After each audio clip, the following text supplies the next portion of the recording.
15वां अध्याय। गायब शव। मयंक वापस अपने कमरे में लौटा। उसने कुछ हल्का फुल्का खाया और धीरे धीरे शाम हो गई। रात में पूरी इमारत शांत हो गई, खासकर अंदर का गलियारा जो बिल्कुल अंधेरा था और कुछ भी दिखाई नहीं दे रहा था। मयंक ने अपना दरवाज़ा खोला और चुपके से गलियारे में कदम रखा।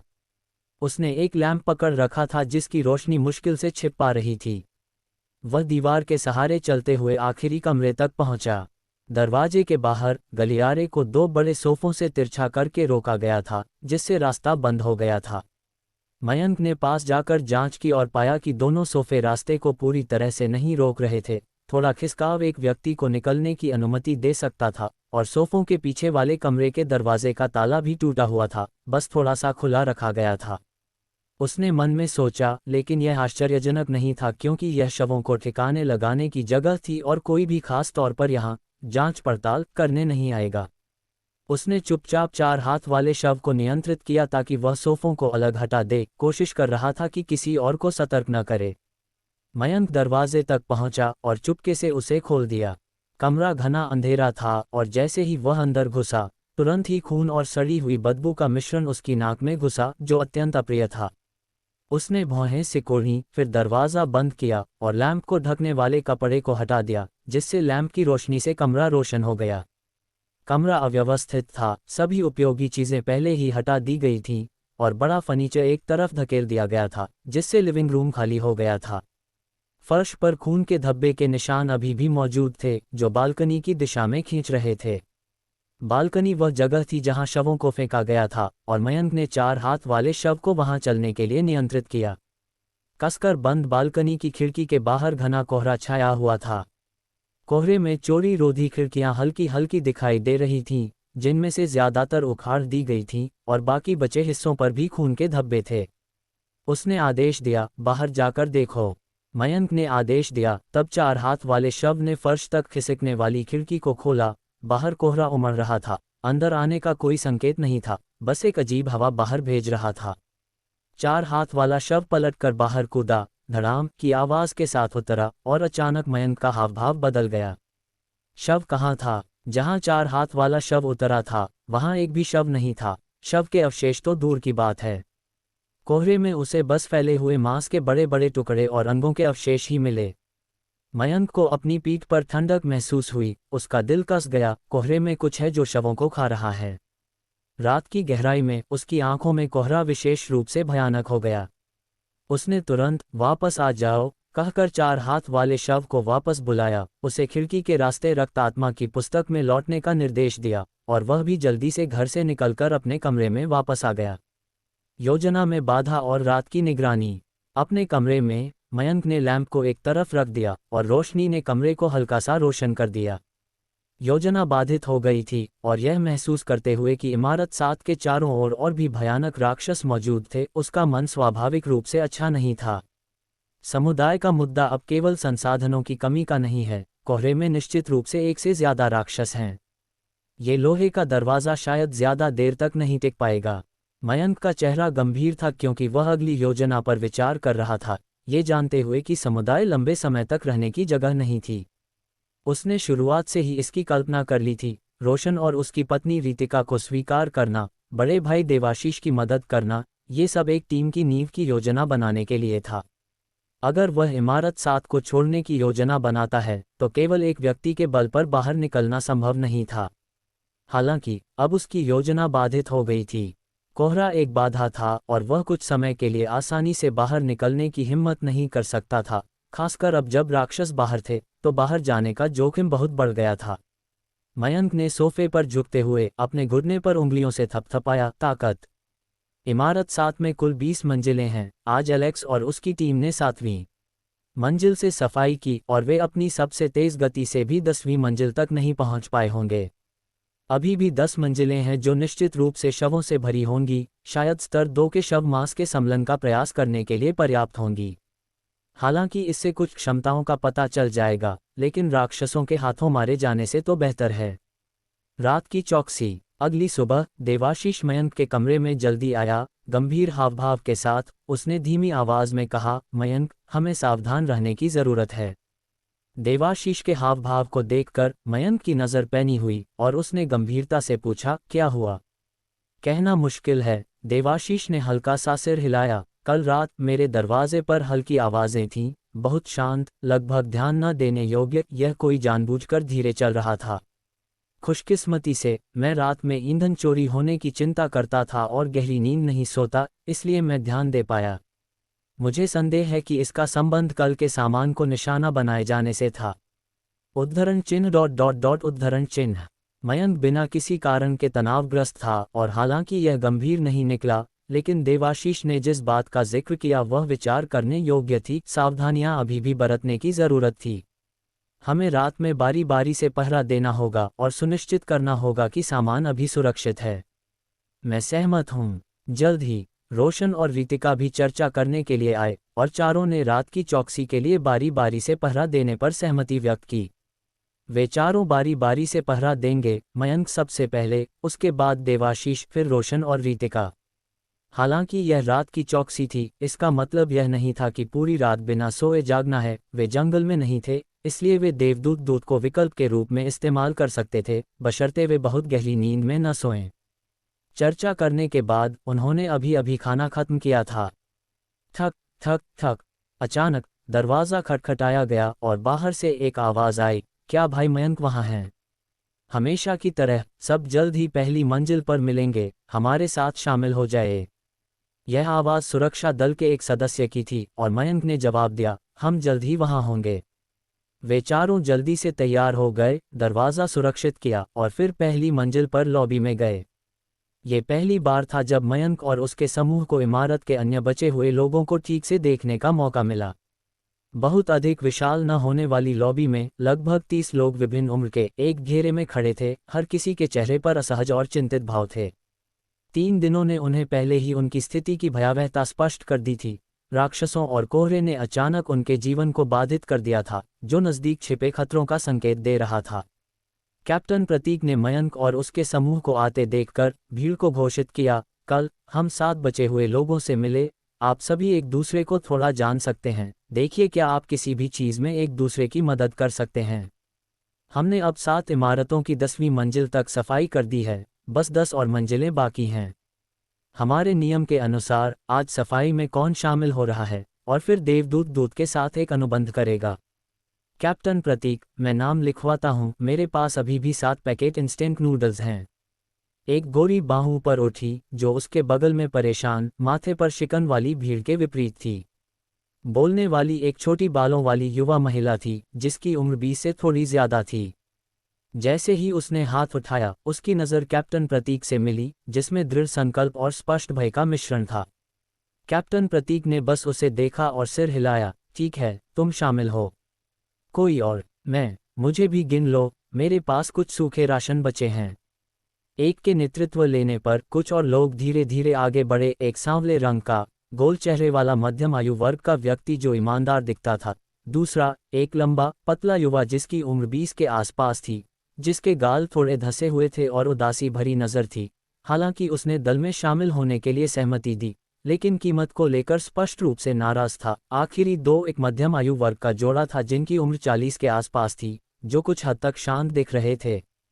छोटी बालों वाली महिला का नाम मानसी था, गोल चेहरे वाले व्यक्ति का नाम बीरेंद्र था, युवा का नाम संजय था और जोड़े का नाम चंद्रपाल और मीना था। 5 लोग जांच दल में शामिल होने के लिए तैयार थे। संख्या गिनने के बाद कैप्टन प्रतीक ने अपने अधीनस्थों को उनसे खाना इकट्ठा करने के लिए भेजा। जिनके पास खाना नहीं था, उनका पंजीकरण किया जाएगा और उन्हें 1 दिन का अतिरिक्त राशन मिलेगा, बेशक उनके जांच या श्रम से होने वाले लाभ में से काट लिया जाएगा। मयंक के बगल में देवाशीष ने सुरक्षा गार्ड बहादुर को चुपके से एक सिगरेट दी, उसके कंधे को गले लगाया और फुसफुसाया, भाई यहाँ क्या चल रहा है? बहादुर हैरान दिखा, मुस्कुराया और बोला, ये कैप्टन प्रतीक द्वारा निर्धारित नियम है। यह ऐसा भी है जैसे हर कोई एक दूसरे का ध्यान रख रहा हो। तुम्हारा क्या मतलब है? बहादुर ने सिगरेट को अपने कान के पीछे रख लिया। कई लोगों के बीच धूम्रपान करने का ये सही समय नहीं था, लेकिन जब चीजें शांत होंगी तो वह एक कश जरूर लेगा। जिस दिन वह आंख वाला राक्षस दिखाई दिया था, वास्तव में ज्यादा लोगों ने राक्षसों को मारने के लिए कार्यवाही नहीं की थी। कैप्टन प्रतीक, मैं और किरण ने संयोग से देवदूत दूत के साथ एक अनुबंध किया, साथ ही एलेक्स और कुछ अन्य लोगों ने भी। बाद में जब हमने मंजिलों की सफाई शुरू की तो बहुत ज्यादा राक्षस थे और पर्याप्त लोग नहीं थे। तब कैप्टन प्रतीक ने हमें, जिन्होंने अनुबंध किया था, 4 हाथ वाले शव को वश में करके अनुबंध करना चाहने वालों की मदद करने दी। वे उसे खुद मारेंगे और फिर अनुबंध करेंगे, जिसके बदले में 3 दिन का खाना मददगारों को देंगे, बहादुर ने समझाया। मयंक और देवाशीष तुरंत समझ गए, ये ठीक वैसा ही था जैसा उसने देवाशीष को 4 हाथ वाले शव को मारने में मदद की थी। जैसे ही वे बात कर रहे थे, कैप्टन प्रतीक मयंक के पास आया। मुझे आपसे कुछ चर्चा करनी है। 16वां अध्याय, मंजिल की सफाई। मयंक ने पूछा, क्या बात है?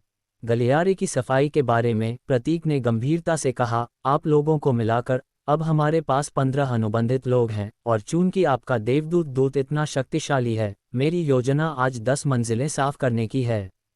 मयंक ने उसे देखा और इससे पहले कि वह कुछ बोल पाता, प्रतीक ने चिंतित होकर कहा, 3 दिन से कोहरा छटा नहीं है और इमारत के अंदर भोजन केवल कम होता जाएगा। हम जितनी जल्दी सफाई करेंगे, बाहर जाकर भोजन तलाशना उतना ही सुरक्षित होगा। मयंक ने हल्का सा सिर हिलाया, प्रतीक की बात से सहमत होते हुए कि ऊपरी मंजिलों पर बचे हुए लोग हो या न हो, जितनी देर होगी आपूर्ति उतनी ही कम होगी। अगर उन्हें कम संसाधनों के साथ कुछ दिनों तक इस इमारत में फंसे रहना पड़ा, तो कौन जानता है कि किस तरह के संघर्ष उत्पन्न हो सकते हैं। हम बाद में सफाई में भाग लेंगे, लेकिन मयंक का स्वर बदला, अपनी शर्त रखते हुए, जिससे प्रतीक का चेहरा तुरंत गंभीर हो गया। अनुबंधों से बंधे राक्षसों के अलावा बाकी सभी राक्षस शव मेरे होंगे। यह प्रतीक कुछ देर के लिए चुप हो गया, मानो उसने कोई निर्णय लिया हो, और गहरी आवाज में पूछा, क्या यह आपके देवदूत दूत के लिए है? वास्तव में मयंक जानता था कि वह सम्लन की प्रक्रिया को छिपा नहीं सकता, इसलिए उसने आधा सच बताते हुए कहा, मेरे देवदूत दूत की प्रतिभा विशेष है, उसे इन चीजों की जरूरत होती है। प्रतीक की आंखें थोड़ी झिलमिला गईं जब उसने कठोरता से कहा, मैं सभी को आपके साथ सहयोग करने की व्यवस्था कर सकता हूं, लेकिन इनमें से कुछ राक्षस यहाँ के लोगों के प्रियजन हैं, कोशिश करें कि उनसे बचें। मयंक ने मुस्कान दिखाई और सिर हिलाया, मैं ये समझता हूँ, धन्यवाद। प्रतीक ने आह भरी और थोड़ी कड़वाहट के साथ बोला, जीवन रक्षा सर्वोपरि है। आपके देवदूत दूत की विशेष प्रतिभा वास्तव में सभी के लिए एक अच्छी बात है। वह मयंक के पास ज्यादा देर नहीं रुका, क्योंकि अनुबंधित बनना चाहने वाले 5 लोगों को सावधानीपूर्वक निर्देश देने की आवश्यकता थी। देवदूत दूत अनुबंधित बनना उतना सरल नहीं था जितना किसी को भोजन के लिए आमंत्रित करना। इसके लिए व्यक्तिगत रूप से एक राक्षस को मारना पड़ता था। भले ही पहले से अनुबंधित लोग मांस के शवों को यथासंभव नियंत्रित करने में मदद करेंगे, फिर भी उन्हें मारते समय ध्यान रखने योग्य कई बातें थीं। कई लोगों ने तो एक मुर्गी भी नहीं मारी थी, राक्षस को मारना तो दूर की बात है। एक लापरवाही भरे कदम से कम खुद को चोट लग सकती थी, और सबसे बुरी स्थिति में ये दूसरों को खतरे में डाल सकता था। वह सबसे परेशानी वाला हिस्सा था। प्रतीक चैन से नहीं बैठ सका और व्यक्तिगत रूप से उन्हें निर्देश देने चला गया, जबकि मयंक और उसके 3 साथी अस्थायी रूप से अपने कमरों में वापस आ गए।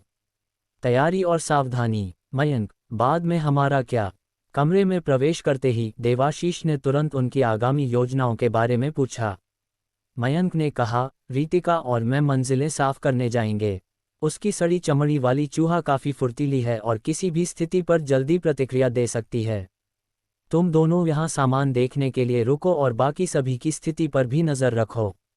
देवाशीष और रोशन ने सिर हिलाया और कहा, हम समझते हैं, अपना ध्यान रखना। उन्होंने मयंक के शब्दों में छिपा अर्थ समझा। उन सभी ने पहले हुई मुलाकात में असहज माहौल को महसूस किया था। भले ही वे सभी आश्रय के लिए एक साथ जमा हुए थे, लेकिन उनके मन अशांत थे। यहाँ तक कि कैप्टन प्रतीक के अस्थायी रूप से चीजों को संभालने के बावजूद कोई नहीं जानता था कि परिणाम क्या होगा। इसलिए उन्हें कुछ चीजों के बारे में अभी भी सावधान रहने की जरूरत थी। कमरे से बाहर आकर उन्होंने प्रतीक को 5 अनुयायियों को सावधानियां समझाते हुए देखा। मंजिलें साफ करने के प्रभारी लोग बाद में यथासंभव मांस के शवों को नियंत्रित करने में आपकी मदद करेंगे, लेकिन आपको खुद कार्रवाई करनी होगी। जो कार्य करने की हिम्मत नहीं करते या अपने काम में सावधान नहीं होते, अगर आप खतरे का सामना करते हैं तो उन्हें आपको पीछे छोड़ने के लिए दोष मत देना। समझ गए कैप्टन प्रतीक? उनमें से प्रत्येक के हाथ में हथियार थे, कई लाठियां और रसोई के चाकू जिनके स्रोत का पता नहीं था। बीरेंद्र और चंद्रपाल जोड़े मीना अपेक्षाकृत शांत थे, मध्यम आयु वर्ग के वयस्कों के रूप में वे तनावग्रस्त थे, लेकिन वे स्थिति की गंभीरता को जानते थे और अपने हथियारों को कसकर पकड़े हुए थे। इसके विपरीत युवा संजय दबी जबान में खाना दिए जाने के बारे में कुछ बड़बड़ा रहा था, लेकिन उसने जोर से नहीं बोला। प्रतीक ने उसे देखा लेकिन और कुछ नहीं कहा। मयंक को नजदीक आते देखकर वह उसके पास चला गया, चलने के लिए तैयार। सुरक्षा दल में 3 लोग हैं और एलेक्स की तरफ भी 3 ही हैं। बस हम दोनों, मयंक ने जवाब दिया। उसकी नज़र उन 5 पर पड़ी और ज्यादा कुछ न कहते हुए, बस चलो शुरू करें। हालांकि 15 अनुबंधित लोग थे, गलियारा बस इतना ही बड़ा था। बहुत ज्यादा अनुबंधित लोग और देवदूत दूत गलियारे को पूरी तरह से रोक देंगे। अब 8 अनुबंधित लोग और अनुबंधित बनने वाले 5 लोग पहले से ही काफी भीड़ थे। 11वीं मंजिल की ओर समूह ने पहली मंजिल से सीढ़ियां चढ़ना शुरू किया। 10वीं मंजिल से अपनी सफाई अभियान शुरू किया, जो बिजली गुल होने के कारण एक चुनौतीपूर्ण कार्य था। सीढ़ी पर धीरे धीरे ऊपर चढ़ते हुए लगभग कोई बातचीत नहीं थी, केवल मयंक को जैसे जैसे वह ऊपर चढ़ता गया बढ़ता हुआ दबाव महसूस हुआ। उसे कल घायल बचे हुए व्यक्ति से मुलाकात याद आई। 6ठी मंजिल पर पहुंचकर मयंक ने अचानक कहा, 1 मिनट रुको। सभी चौंक गए, उनके कदम रुक गए और प्रतीक ने आश्चर्य से पूछा, क्या हुआ? मुझे कमरा 7603 की जांच करनी है, वहां एक और बचा हुआ व्यक्ति है, मयंक ने शांति से कहा। उसकी नज़र कमरा 7603 के छिपे हुए दरवाजे पर पड़ी। स्थिति अच्छी नहीं लग रही। प्रतीक जम गया, उसका चेहरा अंधेरा हो गया। उसे समझ आ गया था कि उन शब्दों का क्या मतलब था। अगर स्थिति संभालने लायक होती तो मयंक उस व्यक्ति को इस मंजिल पर पीछे नहीं छोड़ता। मैं तुम्हारे साथ देखने आता हूं, बाकी सब यहां आराम कर सकते हैं। प्रतीक के ऐसा सुझाव देने पर स्वाभाविक रूप से किसी को कोई आपत्ति नहीं थी और वे गलियारे में पास ही आराम करने के लिए बैठ गए। मयंक और प्रतीक ने कमरा 7603 का दरवाज़ा धकेला, जिसे मयंक ने पहले क्षतिग्रस्त कर दिया था, इसलिए उस पर ताला नहीं लगा था। मयंक का पीछा करते हुए घर में प्रवेश करते हुए प्रतीक ने अव्यवस्थित कमरा और हर जगह खून के धब्बे देखे, ये जानकर कि राक्षस जरूर यहाँ घुसे होंगे। क्या ये गंभीर चोट है? प्रतीक की आवाज़ धीमी थी, उसने स्थिति का मोटा अनुमान लगा लिया था। बचा हुआ व्यक्ति एक मांस के शव के हमले से बच गया था, लेकिन उसे गंभीर चोटें लगी थीं। मयंक को भी बस बचा हुआ व्यक्ति मिला था, लेकिन मदद करने का कोई साधन नहीं था। रास्ता दिखाते हुए मयंक ने जवाब दिया, उसके पेट में एक बड़ा घाव है, यह एक गंभीर जख्म है। मैंने कल संक्षेप में इसका उपचार करने की कोशिश की थी, लेकिन वह अभी भी बेहोश है। मुझे नहीं पता कि वह बच पाएगी या नहीं। जैसे ही वे बात कर रहे थे, वे कमरे में पहुंच गए थे और एक कंबल से ढकी महिला को देखा। कंबल का उठना और गिरना लगभग अगोचर था। मयंक बिस्तर के किनारे पहुंचा, महिला के पीलेपन को देखा और अपना हाथ उसकी गर्दन के किनारे पर रखते हुए कोई नाड़ी महसूस नहीं की। क्या वह मर गई है? मर गई। उनकी आवाज़ें शांत कमरे में गूंज उठीं, जिसके बाद एक लंबी चुप्पी छा गई। प्रतीक ने आह भरी। मयंक की आंखें थोड़ी झिलमिला गईं, फिर उसने शांति से कंबल को महिला के सिर पर खींच लिया, उसके पीले चेहरे को ढक दिया। वह मुड़ा और बोला, चलो चलते हैं। वह महिला को व्यक्तिगत रूप से नहीं जानता था, अधिक से अधिक वे सुबह कभी कभी लिफ्ट में एक दूसरे से गुजरे थे, बिना कभी बात किए विपरीत कोनों में खड़े थे। उसने कभी वास्तव में ध्यान नहीं दिया था कि वह कैसी दिखती थी। बस अचानक अफसोस हुआ कि वह राक्षस के जबड़ों से बच गई, लेकिन अपने जख्मों के आगे झुक गई। जैसे ही वह प्रतीक के साथ दरवाजे की ओर चला, वह सोचे बिना नहीं रह सका कि जीवन कभी कभी इतना नाजुक होता है, जीवित रहने के लिए मजबूत बनना पड़ता है। 11वीं मंजिल पर हमला। समूह के पास लौटते ही किसी ने जिज्ञासा से पूछा, कैप्टन क्या हुआ? और प्रतीक ने सिर हिलाया। तब सभी समझ गए कि इसका क्या मतलब था। एक पल में समूह पर एक उदासी छा गई, क्योंकि एक और मृत्यु हो गई थी। वे खामोशी में सीढ़ियां चढ़ना जारी रखते हुए 10वीं मंजिल की उतरन तक पहुंचे। सुरक्षा दरवाज़ा बंद था और वस्तुओं से रुका हुआ था, जो एलेक्स और अन्य ने पिछले दिन की सफाई से बचाया था। कैप्टन प्रतीक, भाई एलेक्स। 2 लोग गलियारे की तरफ पहरा दे रहे थे, जो ऊपर की मंजिलों से नीचे भागने वाले मांस के शवों के लिए सतर्क थे। क्या कल रात ऊपर कोई हलचल हुई थी? थोड़ी सी, लेकिन उन्होंने दरवाज़ा नहीं तोड़ा। आंखों का अचानक उतरना का मतलब था कि गलियारों में बहुत ज्यादा मांस के शव नहीं थे, इसलिए बड़े पैमाने पर दरवाज़ा टूटने का न होना असामान्य नहीं था। अधिकतर मांस के शव कमरों के अंदर सीमित थे और इसी कारण से कई लोग, हालांकि उत्परिवर्तित नहीं हुए थे, दोस्तों या रिश्तेदारों द्वारा कम संख्या में नहीं काटे गए या जिंदा नहीं खाए गए थे। मिलकर समूह ने वस्तुओं को एक तरफ हटा दिया और फिर उन्होंने सुरक्षा दरवाज़ा खोल दिया। गलियारा घना अंधेरा था, भयानक रूप से शांत। उन्होंने टॉर्च की रोशनी गलियारे में चमकाई, सावधानीपूर्वक आगे बढ़े। उनकी पैरों की आवाज़ सीढ़ी में गूंज रही थी क्योंकि वे 11वीं मंजिल की ओर जा रहे थे, उतरन को घूमकर, और जल्द ही 11वीं मंजिल की सीढ़ियों के सुरक्षा दरवाजे तक पहुंचे। जैसे ही वे सुरक्षा दरवाजे से बाहर निकले, एक अंधेरी छाया गलियारे से बाहर भागी, सीधे आगे बढ़ते हुए मांस के शव पर झपटी। जोरदार टक्कर ने उसे तुरंत नीचे गिरा दिया, उसे जमीन पर दबा दिया जबकि एक हिस की दहाड़ निकाल रहा था, लगातार हमला कर रहा था। धत तेरी, एक राक्षस है।